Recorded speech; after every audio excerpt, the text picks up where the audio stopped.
अब गैस के पीछे लाइन लगे हैं, फिर फॉर्म भरने के लिए पीछे लाइन में लगे हुए हैं, फिर कोरोना के समय कोरोना का टीका लगवाने के लिए लाइन में लगे हुए थे। जब तक मोदी सरकार आया है लाइन ही लग रहे हैं हम लोग। चलिए बजाइए ताली, सब लाइने में लगे हुए हैं, लाइन से बाहर भी आना है। कौन था? फिर आपसे पूछते हैं, चाचा क्या बोलेंगे, बोलिए। थैंक यू दीदी, थैंक यू दीदी, दीदी थैंक यू। हाँ दीदी जीतेगा। और आगे कुछ बोलना है? हाँ और कुछ बोलना है? क्या बोलेंगे, मोदी तो चोर है, मोदी चोर है, जितना वादा किया कुछ नहीं दिया।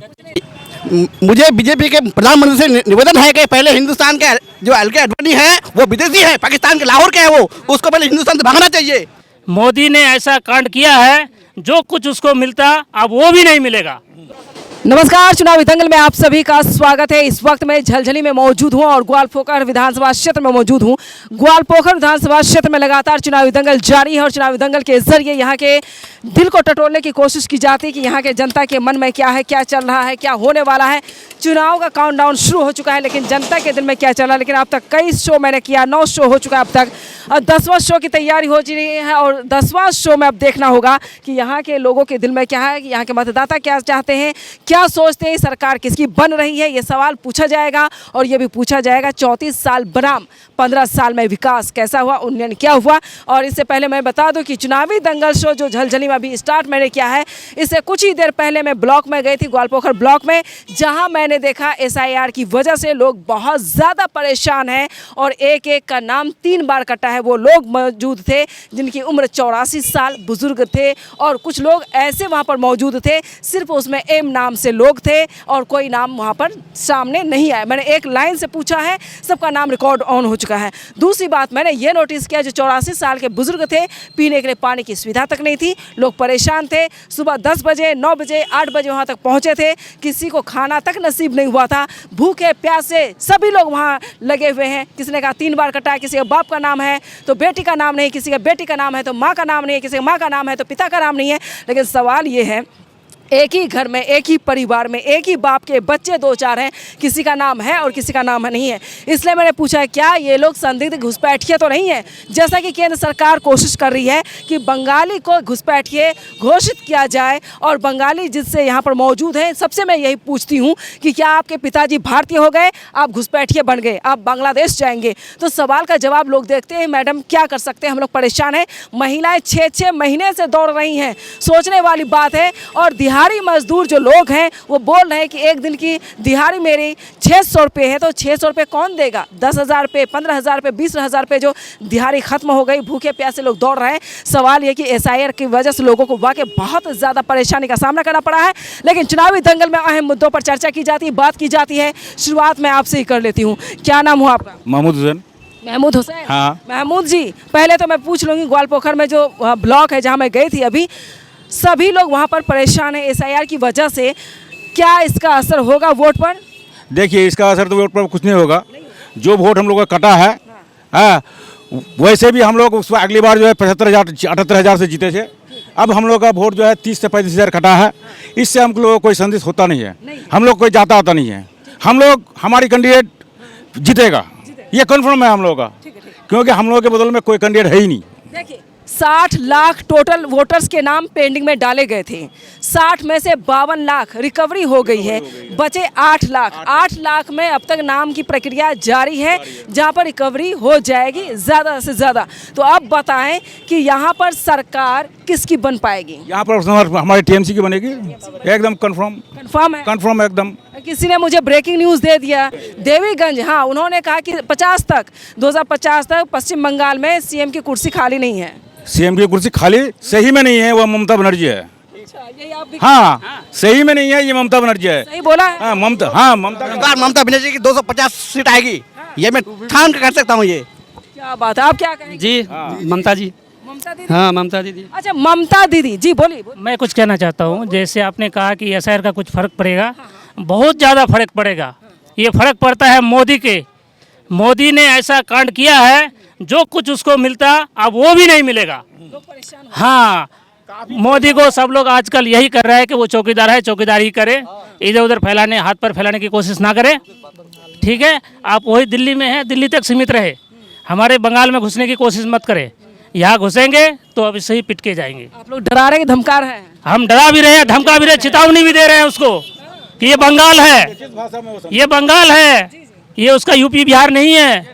बंगाल में खेला होगा जहाँ ममता दीदी है, शेरनी है वो शेरनी। आप वहाँ लाइन में देखे कि बाप के उम्र का आदमी लोग खड़े हैं, 80-82 साल के आदमी के लोग खड़े हैं भूखे प्यासे हैं। एक तो एसआर से नाम कटा है इसका वजह से, दूसरे हेमंत सोरेन जो बयान दिया है कल, ये जितने भी लोगों के नाम कटे हैं उनको एसआर जिसमें जाके डिटेंशन कैंप में लिया के रखा जाएगा। हाँ, ये बाप का जागीर रहेगा उनका, हेमंत सोरेन का। ये हिंदुस्तान का, ये हेमंत सोरेन के बाप का है। वो तो खुद विदेशी है, वो तो खुद बांग्लादेश से आया वो। हाँ, वो हम लोग को क्या भेजेगा यहाँ से? उसी को बांग्लादेश जाना, उसी को भेजेंगे। ये मुझे बीजेपी के प्रधानमंत्री से निवेदन है कि पहले हिंदुस्तान के जो एलके अडवाणी है वो विदेशी है, पाकिस्तान के लाहौर के है वो, उसको पहले हिंदुस्तान से भागना चाहिए। आपके देश के प्रधानमंत्री, हमारे देश के प्रधानमंत्री नरेंद्र मोदी ने बांग्लादेशी प्रधानमंत्री, पूर्व प्रधानमंत्री शेख हसीना को पनाह दिया है और आप लोगों को घुसपैठिया बता दिया। इसको हिंदुस्तान से क्यों नहीं भगाता है वो तो घर बसा रहे हैं। उसको तो बांग्लादेश में सौंपने का नाम नहीं ले रहा है। हसीना को अपने जान में रखा है वो। और यहाँ पे जो गरीब मजदूर आदमी है जो 10 रुपए कमा के मजदूरी करके खाते हैं, उनके पीछे पड़ गए हाथ धो के। उनको भगाओ, उनको भगाओ। बर्बाद करने वाली हसीना को जाके वो खुद अपना रेल बना के रखी है। हाँ, और यहाँ हम लोग को एसआर के नाम से बांग्लादेश भेजता है। ये न हेमंत सोरेन के बाप का जागीर है, न जिसको मोदी का। ये हम लोग हिंदुस्तान में हैं, सदा रहेंगे। ये हमारा मातृभूमि है, हम लोग रहेंगे। अच्छा मैम, हिंदुस्तान में सिर्फ क्या बांग्लादेशी ही है?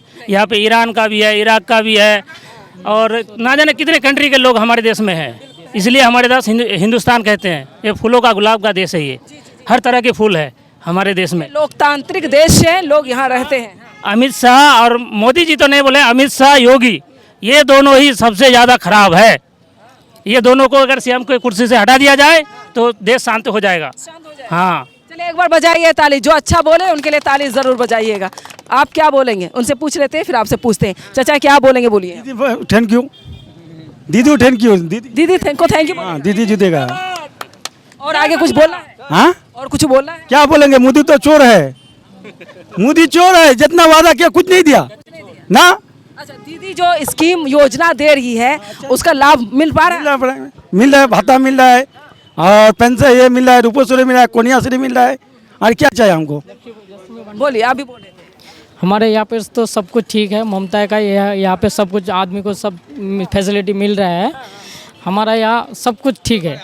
हाँ, किसी चीज़ की दिक्कत नहीं, कोई चीज़ का दिक्कत नहीं है। मोदी सरकार ने बोला था हाँ वो याद दिला दूंगी आपको। भाई ये सवाल मेरा पीछे कर लिया है कि मोदी जी ने बोला था 15 लाख रुपया देंगे, ब्लैक मनी लेकर आएंगे, लेकिन अब तक नहीं आया। ये सवाल हर बार पूछा जा रहा है। और विशेष बोलना चाहता हूँ, मैं ये बोलना चाहता हूँ, ये जो नोटबंदी किया मोदी जी ने, उसमें खर्चा नहीं आया। खर्चा आया ना, काला धन लाना था, काला धन तो आया नहीं। खर्चा किस से जेब से गया? जनता के जेब से गया है। मोदी तो अपने बाप के घर से लाया नहीं, वो हम लोगों के जेब से गया है। हम लोग टैक्स भरते हैं, उसी पैसे से वो पैसा बना है। उसके बावजूद लाइन में लगे हैं आप। उसके बावजूद आप गैस के पीछे लाइन लगे हैं, फिर फॉर्म भरने के लिए पीछे लाइन में लगे हुए हैं, फिर कोरोना के समय कोरोना का टीका लगवाने के लिए लाइन में लगे हुए थे। जब तक मोदी सरकार आया है लाइन ही लग रहे हैं हम लोग। चलिए बजाइए ताली। सब लाइने में लगे हुए हैं। लाइन से बाहर भी आना है। कौन था? आप थे? अच्छा बोलने दीजिए, क्या बोलने वाले, बोलिए।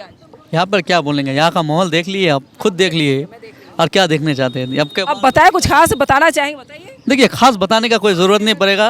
यहाँ पर खास बता हुआ है लोगों को, बस 23 तारीख का इंतजार है। 4 तारीख को हमारा दीदी सरकार आ रहे हैं। आ रही है? हाँ, बिंदास। दीदी को बोलना चाहेंगे, कोई मैसेज देना चाहेंगे आप? दीदी को यही बोलेंगे, हम जितना तारीफ की जाए इतना ही कम है दीदी के लिए। मोदी जितना कन्फ्यूज़ करने आएगा, मोदी से हम ये रिक्वेस्ट करेंगे, और कन्फ्यूज़ मत फैलाइए बंगाल के लोगों को। बंगाल के लोग समझ गए हैं, माछ भात खाएगा, फिर बंगाल को दीदी को सरकार बनाएगा। माछ भात खाएगा, सरकार दीदी का बनाएगा।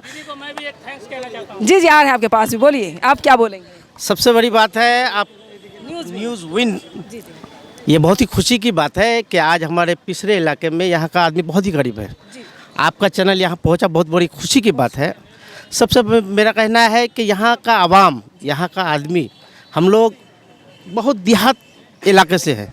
यहाँ का आदमी एसआर को लेकर के बहुत ही ज़्यादा परेशान। आप हर जगह शायद गए होंगे, हर आदमी के मुंह से आप सुने होंगे कि एसआईआर को लेकर के आदमी बहुत परेशान, जानबूझ करके यहाँ का मुस्लिम माइनॉरिटी को एक तो टारगेट किया गया है इलेक्शन कमिश्नर के द्वारा।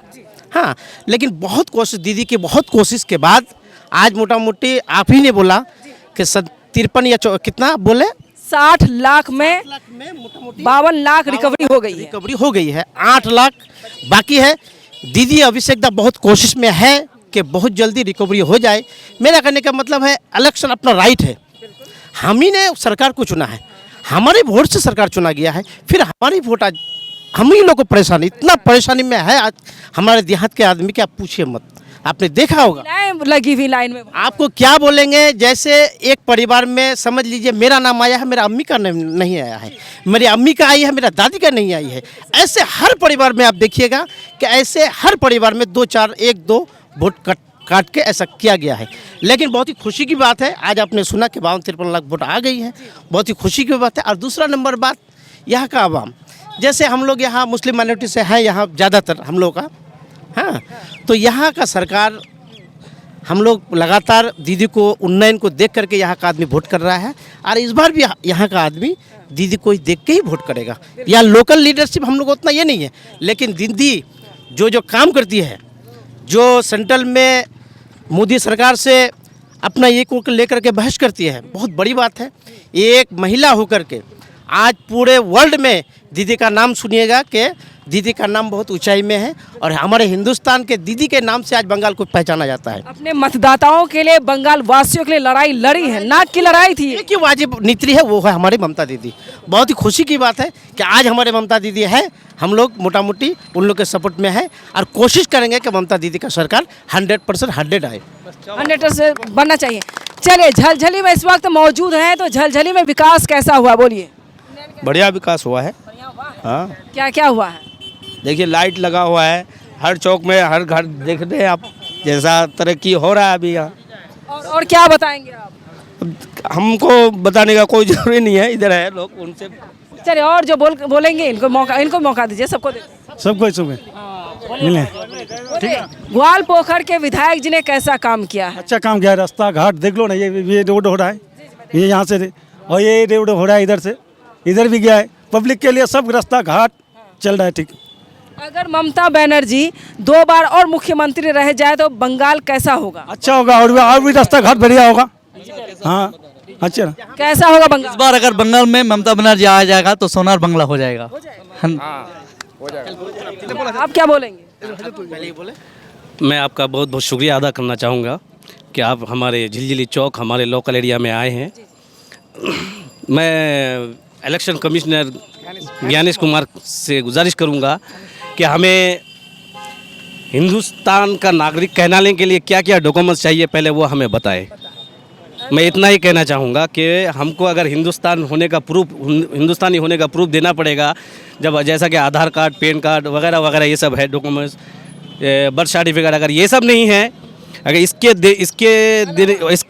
देने के बावजूद हमारा नाम वोटर लिस्ट से डिलीट किया जा रहा है SIR से, तो ऐसा कौन सा डॉक्यूमेंट्स देना पड़ेगा जिससे हमारा नाम बचा रहे वोट देने के लिए, भारतीय कहलाए। हाँ, तो उससे हम यही गुजारिश करेंगे कि आप हमको ये पहले बताएं कि हमको कौन सा डॉक्यूमेंट्स देना पड़ेगा, जो डॉक्यूमेंट्स आपके पास हो, जो हमारे पास नहीं है, हिंदुस्तानी कहलाने के लिए। हिंदुस्तानी कहने के लिए आपके पास ऐसे कौन सा डॉक्यूमेंट्स होना चाहिए जो ज्ञानेश कुमार यानी चुनाव आयोग के पास हो, जो आम जनता के पास हो? सवाल पूछना जायज़ है, बिल्कुल। किसी ने 10 से 14 मुझे डॉक्यूमेंट्स दिखाया ऑन रिकॉर्ड। उन्होंने कहा मैडम अब बताइए कि और कौन सा डॉक्यूमेंट्स चाहिए सरकार को?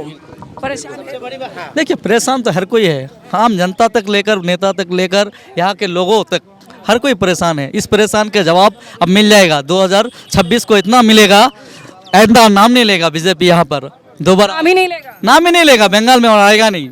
जब ये पूरी कैबिनेट दिल्ली से आई हुई है आपके बंगाल में, बीजेपी कैबिनेट, तो क्या उसका कुछ असर होगा कहीं? अगले बार भी आया था मैडम, अगले बार भी आया था, इस बार भी आया। अगले बार बोला था 200 पार, इस बार तो 200 पार भी नहीं बोल रहा है, समझ गया है वो।